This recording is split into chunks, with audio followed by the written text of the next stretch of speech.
Di hadapan kita ini merupakan gedung yang berusia lebih dari 3 abad. Dulunya berfungsi sebagai pusat pengadilan, balai kota, dan juga penjara. Didirikan pada tahun 1707, bangunan dengan arsitektur bergaya neoklasik bercampur barok klasik ini telah menjadi saksi sejarah dari era kolonial Belanda hingga Indonesia merdeka. Selamat datang di Museum Sejarah Jakarta.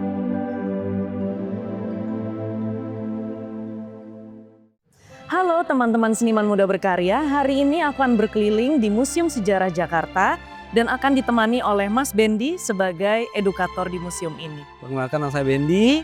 Saya sebagai edukator di sini, saya yang akan menemani Kak Chelsea berkeliling museum. Nah, sekarang kita nih ada di ruangan Mural Haryadi. Mural Haryadi.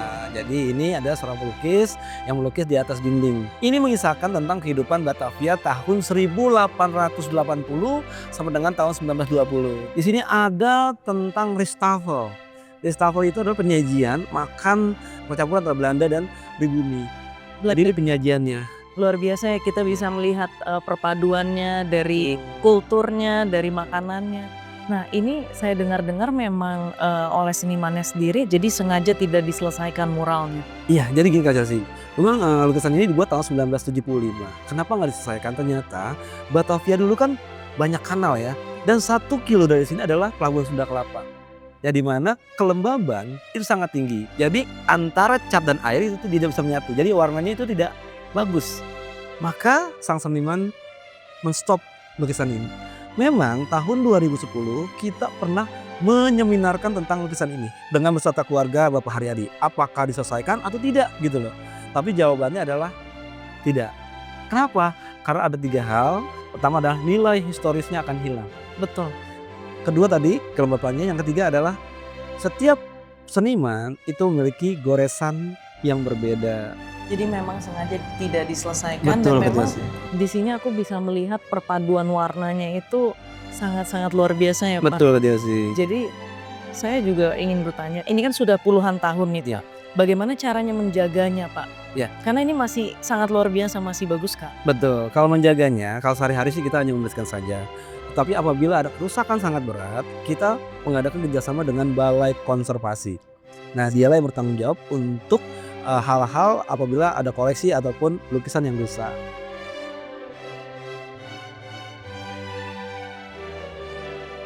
Berarti ini ruangan imersif ya Pak ya? Iya, apa sih imersifnya? Jadi ruangan imersif itu ruangan seperti 3 dimensi. Untuk pengunjung, supaya pengunjung itu seakan-akan masuk ke dalam animasi tersebut. Pengunjung itu sangat antusias dengan imersif ini Kak, gitu. Ya. Oh, menarik sekali ya Iya Pak. Kak.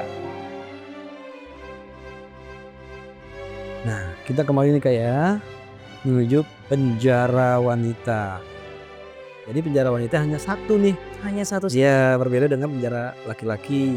Di penjara wanita ini ada satu pahlawan nasional Indonesia dari Aceh yang bernama Cut Nyak-Din. Cut Nyak-Din. Selama 9 bulan kecil sih. Nah, kalau boleh tahu apa sebabnya dan bagaimana bisa Cut Nyak-Din dipenjarakan di sini? Oh iya, jadi gini, Tuku Umar itu berjuang untuk membebaskan rakyat Aceh dari penjajahan Belanda. Karena Tuku Umar itu tewas, akhirnya Cut Nyak-Din menggantikan beliau untuk berjuang menggulingkan kekuasaan Belanda di Aceh. Sehingga dia tertangkap dan dari Aceh dibawa ke Batavia, tepatnya di sini. Berarti memang dari dulu di bawah tanah ya? Iya, nih kita lihat di sini nih. Oh. Kondisinya bagaimana? Sangat mengenaskan ke Chelsea. Jadi kalau hujan, airnya akan mengenang. Dan jumlah tawarannya itu akan Air ya? betul. Dan tawaran akan terendam di tempat ini.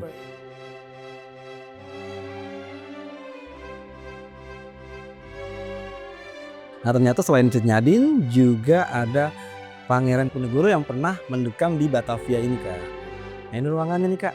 Nah, jadi Kak, dahulu ruangan ini adalah ruangan ketua sipir ya, atau ruangan penjara. Jadi pada saat Diponegoro datang atau diasingkan atau dibawa kemari, itu kepala sipir harus pergi.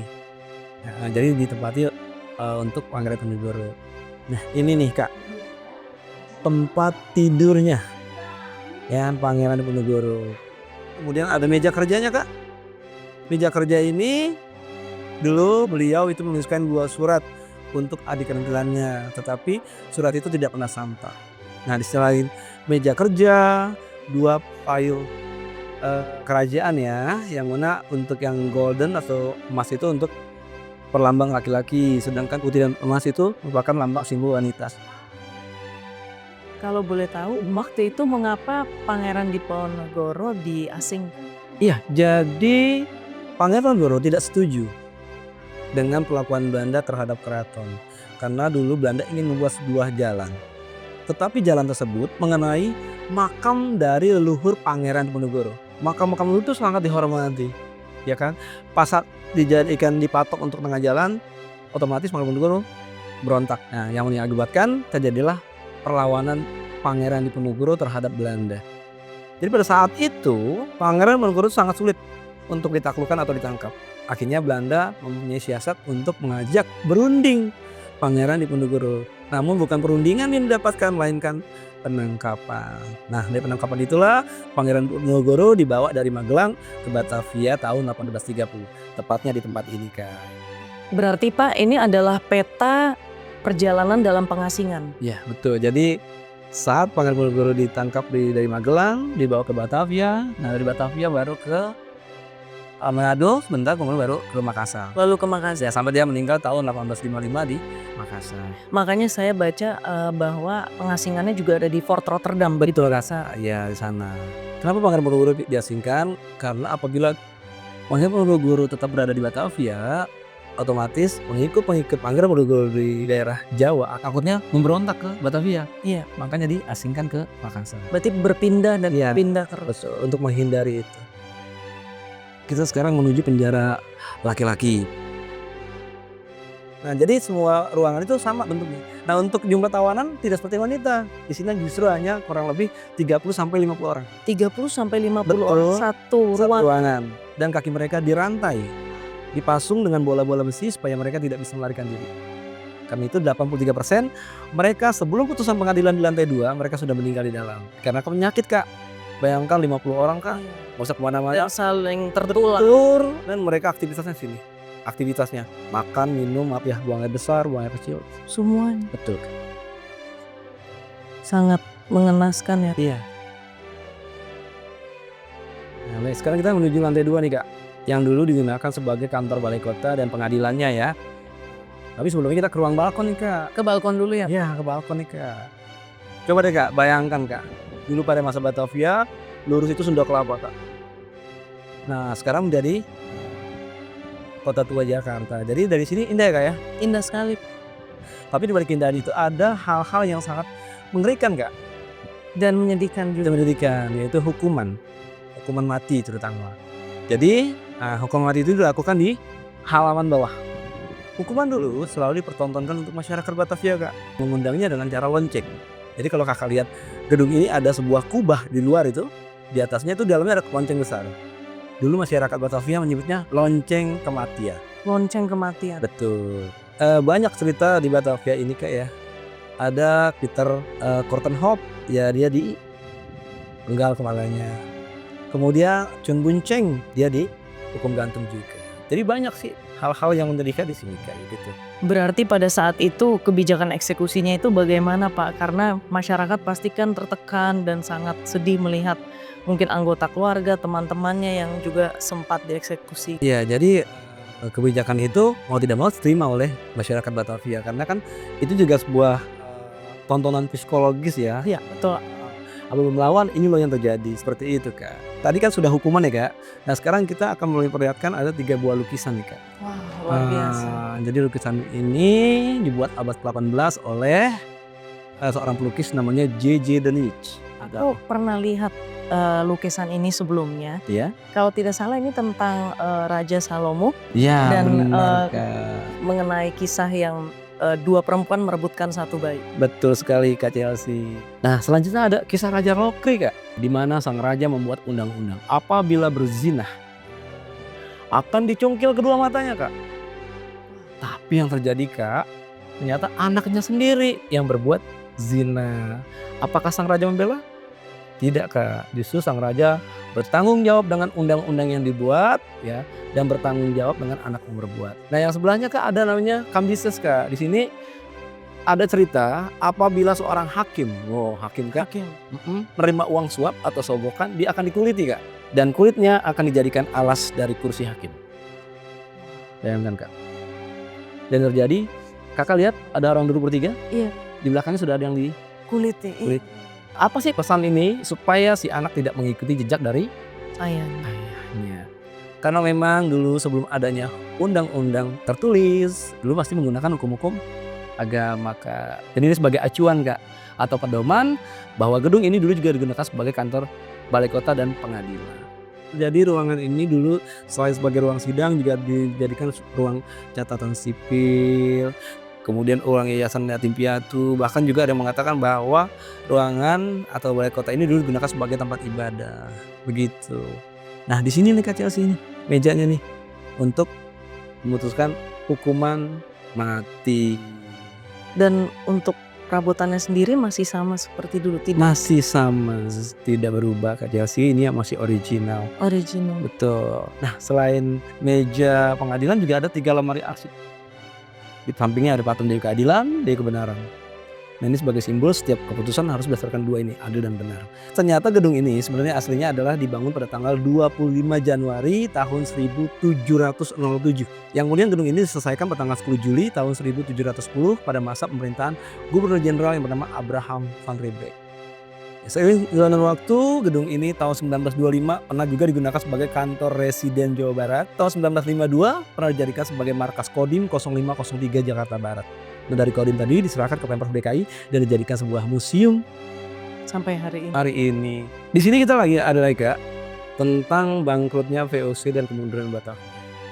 Jadi Kak dulu di Batavia ini pernah terjadi wabah. Namanya wabah malaria. Ya. Jadi 1733 wabah malaria itu melanda sampai 1735. Jadi VOC itu berdiri tahun 1602. Kenapa VOC berdiri tahun 1602? Jadi dulu antar provinsi-provinsi yang ada di Belanda itu mengalami persaingan harga. Ya, ada persaingan harga itu kan menimbulkan kekacauan. Ya, akhirnya dibuatlah sebuah kongsi yang bernama VOC. Nah, kalau boleh diceritakan, ini kebangkrutannya itu karena persaingan itu atau apakah ada beberapa hal yang lain? Jadi kebangkrutan VOC dialami pertama adalah karena banyaknya karyawan mengadakan korupsi. Yang selanjutnya kalah dagang dalam dunia internasional. Dulu VOC itu sebelum adanya kebangkrut, dia sudah mempunyai hak istimewa, 7 hak otori.